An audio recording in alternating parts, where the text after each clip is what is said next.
Je suis le bon berger qui donne sa vie pour ses brebis.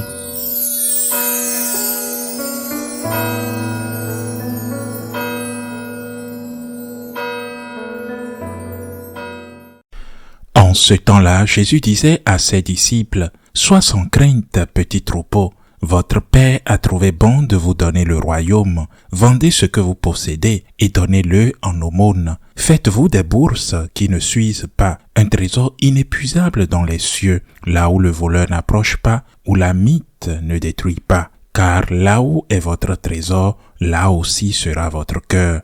Restez en tenue de service, votre ceinture autour des reins et vos lampes allumées. Soyez comme des gens qui attendent leur maître à son retour des noces pour lui ouvrir dès qu'il arrivera et frappera à la porte. Heureux ces serviteurs-là que le maître, à son arrivée, trouvera en train de veiller. Amen, je vous le dis, c'est lui qui, la ceinture autour des reins, les fera prendre place à table et passera pour les servir. S'il revient vers minuit ou vers 3 heures du matin et qu'il les trouve ainsi, heureux sont-ils. Vous le savez bien, si le maître de maison avait su à quelle heure le voleur viendrait, il n'aurait pas laissé percer le mur de sa maison. Vous aussi, tenez-vous prêts. C'est à l'heure où vous n'y penserez pas que le Fils de l'homme viendra. Pierre dit alors, « Seigneur, est-ce pour nous que tu dis cette parabole ou bien pour tous ?» Le Seigneur répondit, « Que dire de l'intendant fidèle et sensé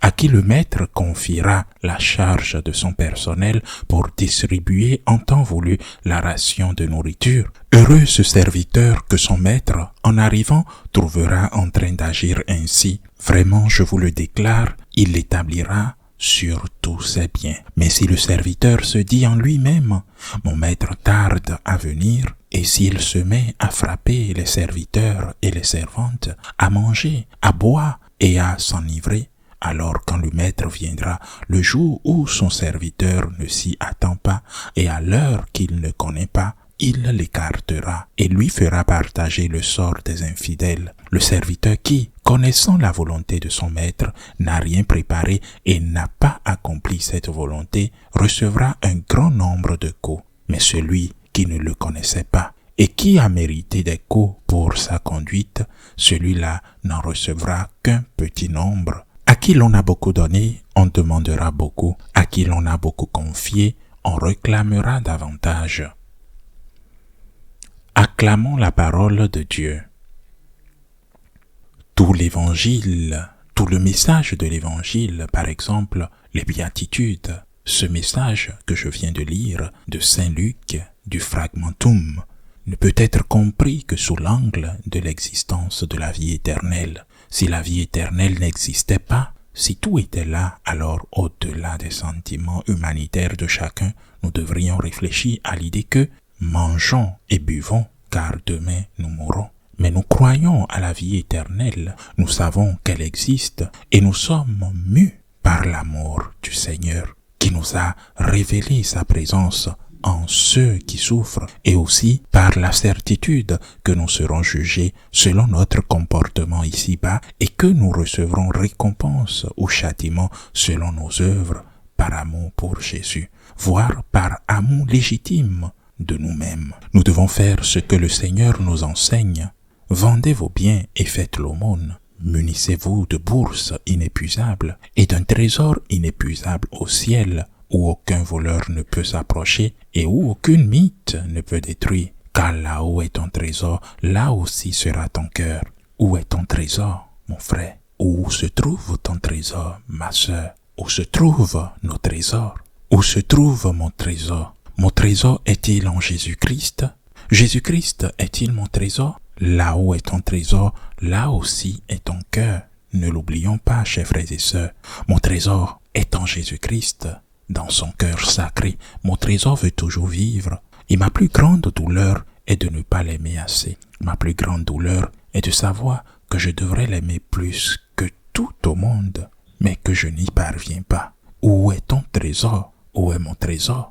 Dans le cœur de Jésus. C'est là que se trouve notre trésor. C'est là que se trouve mon trésor. Mais s'il est placé dans le cœur de Jésus, il doit être placé là où se trouve le cœur de Jésus dans celui qui souffre, dans mon frère. Je ne peux aimer Dieu que je ne vois pas si je n'aime pas mon frère que je vois. Comme le dit l'apôtre Jacques dans sa lettre, « Montre-moi ta foi par tes œuvres et je te montrerai la mienne par mes œuvres. » Il dit également dans sa lettre, « Comment puis-je dire que j'aime Dieu, que mon cœur est tourné vers lui et que je vis des expériences mystiques, d'émerveillement extraordinaire? Comment puis-je dire que si je vois un de mes frères qui souffre, qui n'a rien à manger, qui a un problème et que je ne fais rien pour l'aider, je ne peux malheureusement pas résoudre tous les problèmes du monde, mais ceux que je peux résoudre, j'ai le devoir de les résoudre. » Et le Seigneur, dans ce message, dans ce passage de l'évangile de Saint Luc,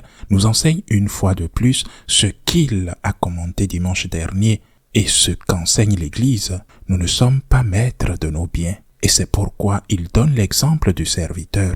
Heureux le serviteur que son maître à son arrivée trouve se comportant ainsi, en étant un serviteur fidèle et prudent. Nous ne sommes pas des maîtres, nous sommes des intendants. Allons-nous emporter tout ce que nous avons avec nous au moment de la mort? Allons-nous emporter la richesse que nous avons amassée au moment de la mort, à notre mort, à l'heure de notre mort? On peut dire, je vais le léguer à mes enfants, oui, et c'est très bien. Et vous allez leur rendre peut-être service. Allez-vous leur rendre service en leur supprimant tous les problèmes de la vie? Allez-vous leur rendre service ou allez-vous en faire des personnes inutiles qui tomberont facilement dans la drogue, par exemple? Il faut aider ses proches, mais le monde ne s'arrête pas aux liens familiaux. Sachant donc que nous sommes intendants et non propriétaires, nous devons gérer les biens que le Seigneur nous a donnés comme des intendants, comme des administrateurs, sachant que le véritable propriétaire, c'est Dieu, et c'est ce que Dieu souhaite pour nous. Et que nous enseigne Dieu? Il nous dit, « Vendez vos biens, faites l'aumône aux pauvres, et vous aurez un trésor au ciel à la fin. » C'est ce qui restera, le trésor que vous aurez amassé au ciel et non sur la terre. Et tout au long de notre vie, nous préparons une valise pour le voyage. Nous ne pouvons pas y mettre de chèques bancaires, un dépôt de long terme ou d'or. Nous ne pouvons pas y mettre des bijoux. Cette valise ne contient que l'amour que nous avons emporté, l'amour que nous avons donné aux autres, l'amour dont nous avons fait preuve pendant notre vie sur terre. Et cet amour comporte de nombreuses nuances, comme le pardon. Mais dans ce cas précis, le Seigneur nous rappelle que cet amour est compassion pour ceux qui souffrent. Notre valise est-elle pleine? La remplissons-nous? Nous ne nous souviendrons peut-être pas de tout, mais le Seigneur, lui, s'en souviendra.